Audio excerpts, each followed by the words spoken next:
दोस्तों नमस्कार। आप पब्लिक न्यूज टीवी देख रहे हैं और पब्लिक न्यूज टीवी पर मैं हूं देवकीनंदन मिश्र। आए दिन कहीं न कहीं से हिंसा की खबरें आती हैं और पश्चिम बंगाल में तो एक बनता जा रहा है जहां पर रोज कोई न कोई बहाने हिंसा होती ही होती है। अभी वहां पर रामनवमी को लेकर के तनाव था। रामनवमी का जुलूस निकलने के बाद कल वक्फ बिल को लेकर के जो एक विरोध प्रदर्शन आयोजित हुआ था, उसमें 3 हिंदुओं के मारे जाने की खबर है। वैसे इसमें कुछ लोग गिरफ्तार हुए हैं, बंगाल पुलिस ने कुछ लोगों को गिरफ्तार किया है, लेकिन जो भारतीय जनता पार्टी के वहां के जो नेता हैं शुभेंदु अधिकारी, उन्होंने कहा है कि बंगाल हिंदुओं के रहने लायक नहीं रह गया है। मतलब हिंदुओं के खिलाफ बंगाल में बहुत कुछ हो रहा है। हालांकि ये जो घटना है जहां पर हुई है, ये मुर्शिदाबाद है। मुर्शिदाबाद मुस्लिम इलाका है और मुर्शिदाबाद में जो विधायक हैं वो आज की तारीख में सभी ममता बनर्जी की पार्टी के हैं। और कई एजेंसियां, मतलब जो न्यूज एजेंसियां हैं, वो कह रही हैं कि कम से कम इस हिंसा में 3 लोग मारे गए हैं और इस हिंसा के सिलसिले में 138 लोगों को गिरफ्तार किया गया है। और इसी क्रम में जो बीएसएफ है वो दक्षिण बंगाल फ्रंटियर के जो महान निरीक्षक हैं करणी सिंह शेखावत, वो अपनी दल बदल के साथ जो है मुर्शिदाबाद में हिंसा जो प्रभावित इलाके हैं वहां पर पहुंचे हैं। और कलकत्ता हाईकोर्ट ने दरअसल शनिवार को मुर्शिदाबाद इलाके में सीएपीएफ मतलब सेंट्रल फोर्स की तैनाती का आदेश दिया था और कोर्ट ने कहा था कि वो पश्चिम बंगाल के कुछ जिलों में बर्बरता की खबरों पर आंख नहीं मूंद सकते। दरअसल कल एक घटना होती है और घटना के तुरंत बाद कुछ लोग हाईकोर्ट जाते हैं और हाईकोर्ट इस पर टिप्पणी करता है।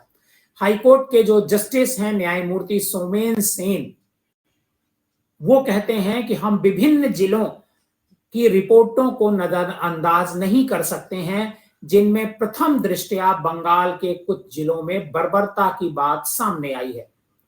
कोर्ट ने कहा है कि मुर्शिदाबाद के अलावा दक्षिण 24 परगना जिले के अमरतला और उत्तर 24 परगना जिले के हुबली के चांप दानी में भी घटनाएं सामने आई हैं, ऐसा हाईकोर्ट का कहना है। वहां से पूरी खबर तो नहीं आ पा रही है, लेकिन भारतीय जनता पार्टी और जो हाईकोर्ट है और जो न्यूज एजेंसियां हैं वो बीजेपी के हवाले से जो बता रही हैं, उसके मुताबिक ये कहा जा रहा है कि वहां पर हिंसा हुई है और हिंसा में कम से कम 3 लोग मारे गए हैं। मरने वालों की संख्या ज्यादा भी हो सकती है।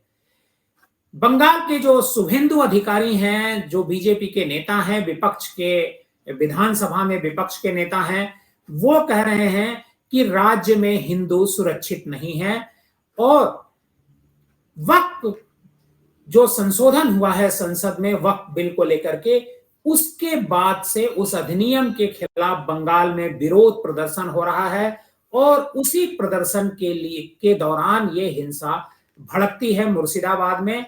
और यहां तक कि वो कहते हैं कि यहां हिंदू सुरक्षित क्यों नहीं है, मैं ये बताना चाहता हूं।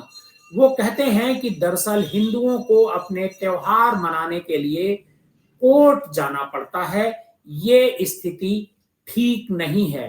कोर्ट जाने पड़ता है हिंदुओं को, ये उन्हें लगता है कि ये स्थिति ठीक नहीं है। बात बिल्कुल सही है कि त्योहार मनाने के लिए किसी दल विशेष को या हिंदुओं को या धर्म विशेष के लोगों को कोर्ट बिल्कुल नहीं जाना चाहिए, लेकिन इस तरह की घटनाएं बंगाल में सामने आ रही हैं और मुर्शिदाबाद में जो ये घटना हुई है, इसको लेकर के पूरे राज्य में एक तरीके से तनाव है। तनाव क्या, राज्य ही नहीं, बंगाल में ही नहीं, पूरे देश में लेकर के इसको लेकर के चर्चा है।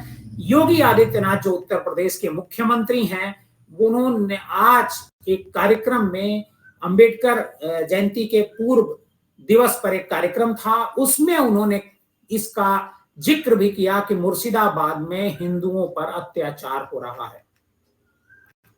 सवाल यह है कि आखिर मुर्शिदाबाद की घटना के लिए कौन जिम्मेदार है, क्योंकि जो ममता बनर्जी हैं राज्य की मुख्यमंत्री, वो कह रही हैं कि किसी भी दशा में वो वक्फ संशोधन कानून बंगाल में नहीं लागू होने देंगी।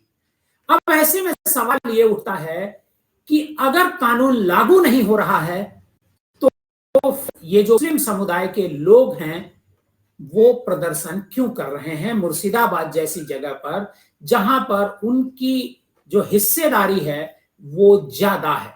तो प्रदर्शन क्यों कर रहे हैं, और इस प्रदर्शन को पुलिस जो बल थे वो क्या कर रहे थे जब ये हिंसा भड़की और लोगों को घरों से खींच करके मारा गया। क्योंकि एक ही परिवार के 2 लोगों की मौत 3 लोगों में से हुई है। तो इससे साफ होता है कि कुछ अराजक तत्व हैं जो हिंसा किसी भी दशा में फैलाना चाहते हैं, चाहे वो मुर्शिदाबाद हो या फिर और कहीं हो।